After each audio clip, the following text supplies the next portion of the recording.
물이 없으면은 그런 어떤 그 해독 기능이 많이 떨어져요. 한마디로 세포 안에 노폐물을 청소를 하지 못한다는 뜻이에요.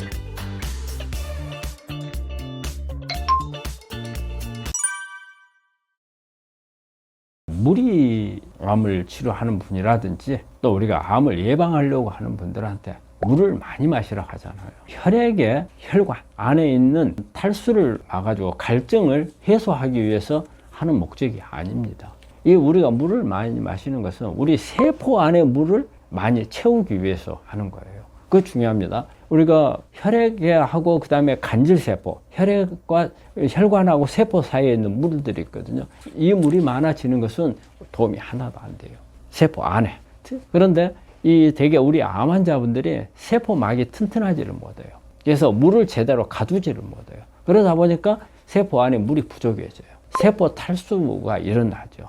우리가 이 검사하면은 그냥 나옵니다. 우리가 그 세포 탈수에 대해서 검사를 할 수가 있거든요. 이게 이제 세포 탈수가 이렇게 이제 오는 경우에 어떤 문제들이 생기느냐. 우리 집에서 우리 물이 없을 때 우리가 불편함하고 우리 세포 안에서 물이 없을 때 불편함은 좀 유사성을 가지고 있어요. 우리가 집 안에서 물이 없으면 어때요? 설거지하기 어렵죠. 청소도 어렵죠. 화장실에 대소변 봐놨는데 내릴 물이 없으면 냄새 고약하잖아요. 그러면 집안이 불결해지겠죠. 그게 오래된다면 어떤 질환이 생길 수도 있는 이런 부분이 되겠죠. 우리 세포 안도 마찬가지입니다. 세포 안에 물이 없게 되면 우리 세포 안에서는 미토콘드리아라든지 아니면 세포질에서 에너지를 만드는 가운데 산화물들이 많이 만들어져요. 그럼 이 산화물들을 항산화제가 제거를 하는 거거든요. 하지만 이 항산화제라든지 미토콘드리아라든지 이런 부분들에 있어서 물이 어느 정도 있어야 돼요. 물이 없으면은 그런 어떤 그 해독 기능이 많이 떨어져요. 한마디로 세포 안에 노폐물을 청소를 하지 못한다는 뜻이에요. 그래서 물이 부족하게 되면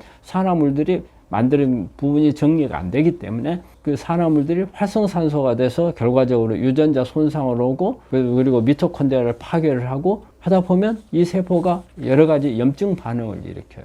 그래서 만성 대사성 질환도 갈 수도 있겠지만 암 환자들한테는 정상세포가 암으로 갈 수 있도록 만들어버리는 그런 결과를 초래하거든요. 물이 아주 중요하고 물을 보충할 때는요 항상 물만 먹어갖고 되지 않는다는 것을 제가 전에도 수차 강조를 했습니다. 물만 먹어도 되는 게 아니고 물은 세포 안에 못 들어가요.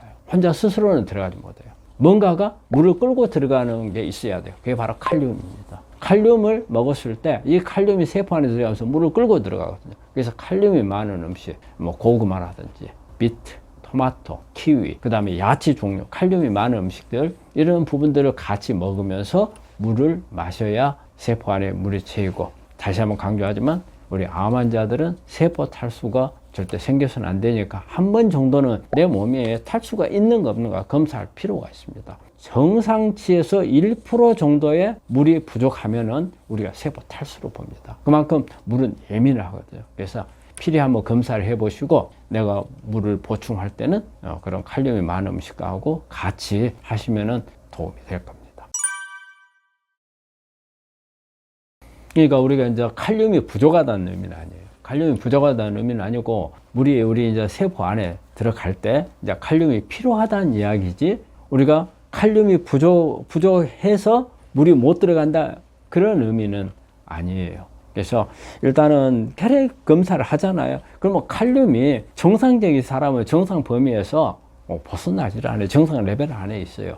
그렇지만 우리 세포 안에 있는 칼륨치를 우리가 혈액 검사상으로는 세포 안에 칼륨치를 체크하는 게 아니에요. 혈액을 체크하는 거예요. 혈관. 그러니까 세포에 있는 칼륨치는 체크가 안 되는 거예요. 그래서 우리가 칼륨을 많이 보충을 하게 되면 혈액에 있는 칼륨이 세포로 들어가는 거죠. 탈수가 돼 있는 사람이 그러면 우리 칼륨이 부족한 사람이다. 그런 의미하고는 조금 달라요. 세포 안에 칼륨을 많이 넣기 위해서 넣어줘야 된다 그 말이지, 칼륨이 탈수가 된 사람은 칼륨이 부족한 사람이다 그 개념하고는 달라요. 선생님, 유익한 방송 항상 감사합니다. 전을 붙일 때는 어떤 기름이 좋을까요? 좋은 질문을 하셨는데, 전을 지질 때 이게 사용하는 기름도 상당히 중요하거든요. 우리가 일반적으로 전을 지질 때 사용하는 기름은 대부분 다 불포화지방산, 오메가6거든요. 대부분 다 그렇죠. 우리 옥수수 기름이라든지 해바라기, 카놀라유, 유채, 전부 다 오메가6입니다. 근데 오메가6의 문제점이 이게 트랜스 지방으로 잘 바뀐다는 거죠. 열이 가해졌을 때. 그래서 우리가 암 환자분들한테 가능한 한 튀김이라든지 기름을 사용해서 만드는 부분들을 하지 말라고 하거든요. 근데 우리 또 여러분들이 이런 게 안 좋다고 생각하시는 분들이 있어요. 그러면 이분들이 뭘 쓰느냐? 올리브유를 쓰는 경우가 있어요. 올리브유는 더 안 됩니다. 올리브유는 일반 식용유보다도 발화점이 더 낮아서 더 트랜스 지방으로 더 잘 바뀔 수가 있어요. 그래서 올리브유는 원래 드레싱용이지 절대 튀김용은 아닙니다. 근데 올리브유를 쓰는 분들이 있거든요. 이런 분들은 어떻게 하느냐면 열을 많이 가하지 않고 그 다음에 짧은 시간에 살짝 튀길 때 필요할 경우에 올리브유를 쓰는 경우가 있는데 그런 경우를 제외하고는 올리브유는 튀김용으로 쓰는 건 아니고요. 그러면 이제 어떤 게 가장 좋으냐? 제가 추천할 만한 것은 코코넛입니다. 코코넛유는 포화지방산입니다.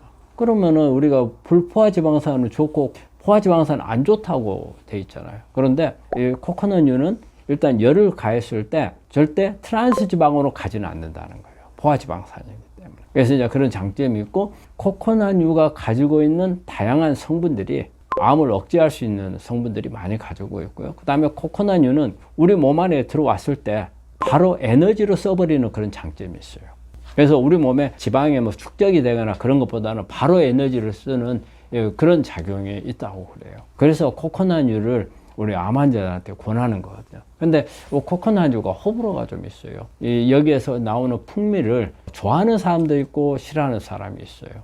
되게 이제 싫어하는 사람들은 안 쓰려고 하는데 내 건강을 위해서 나는 그러면 튀김 요리를 먹고 싶어. 한데 코코넛유 냄새는 별로 안 좋아. 그러면 뭔가 여기서 선택을 해야죠.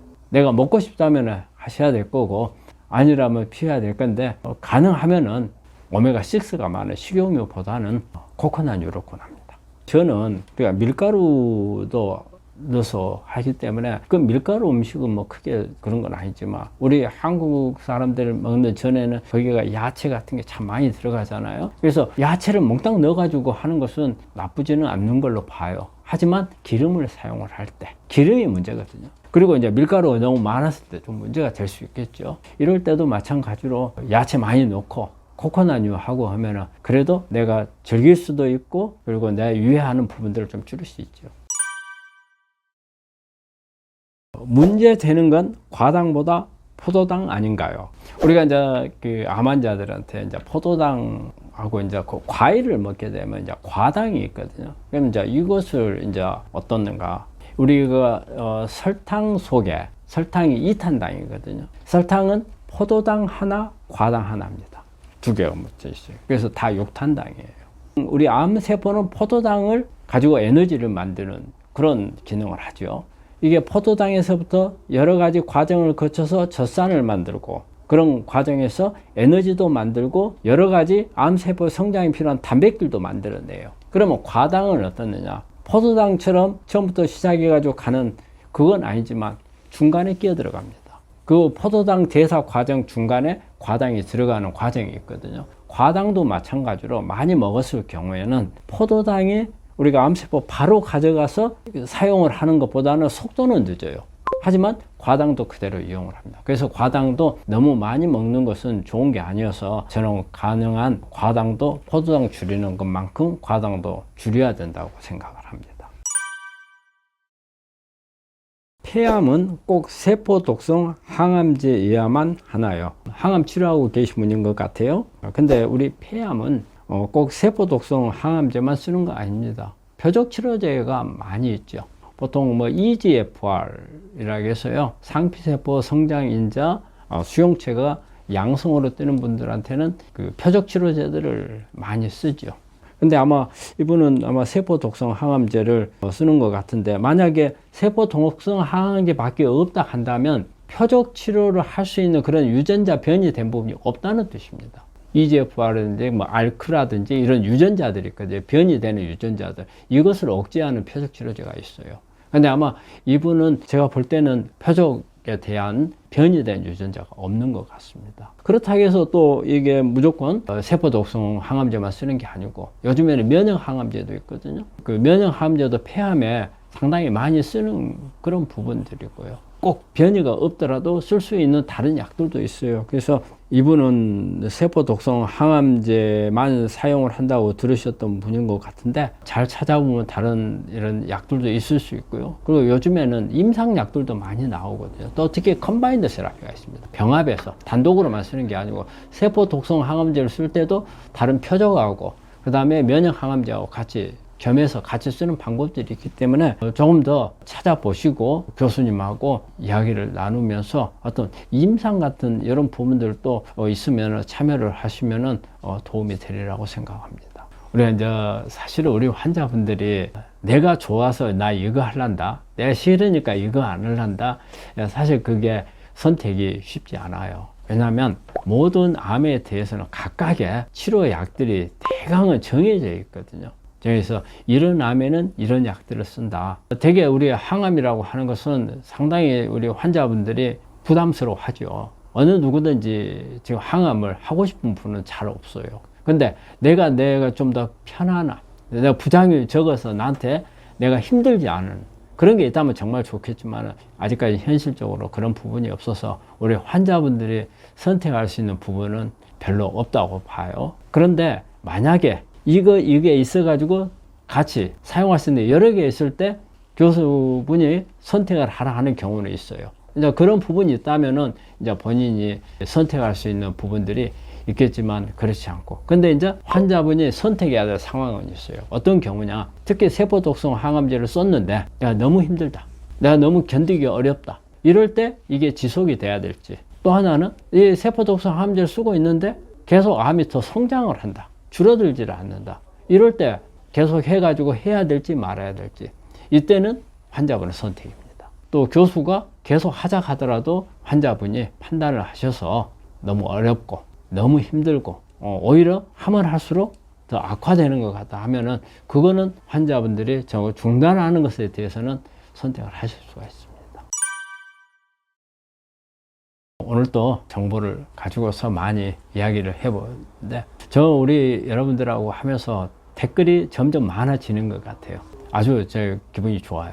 열심히 보시고 또 여러분들이 가지고 있는 궁금한 게, 사실 궁금한 게 엄청 많을 거라고 생각을 해요. 그런데 이걸 갖다 어디에다가 제대로 물어보지를 못하는 그게 있거든요. 이렇게 댓글이 많아질수록 저희는 더 힘이 납니다. 그래서 여러분들의 개인적인 거라도 괜찮습니다. 그리고 내가 이런 것도 물어봐? 그렇지만은 다른 사람 어쩔 줄 모르는데 본인은 궁금하신 거거든요. 그래서 그런 부분에도 저희가 관심을 갖고 답을 해드리려고 하거든요. 앞으로 많은 그런 데 대해서 관심을 가져주고 질문을 넣으셨으면 감사하고요. 오늘도 여러분에게 좋은 정보가 됐으면 합니다. 예, 감사합니다.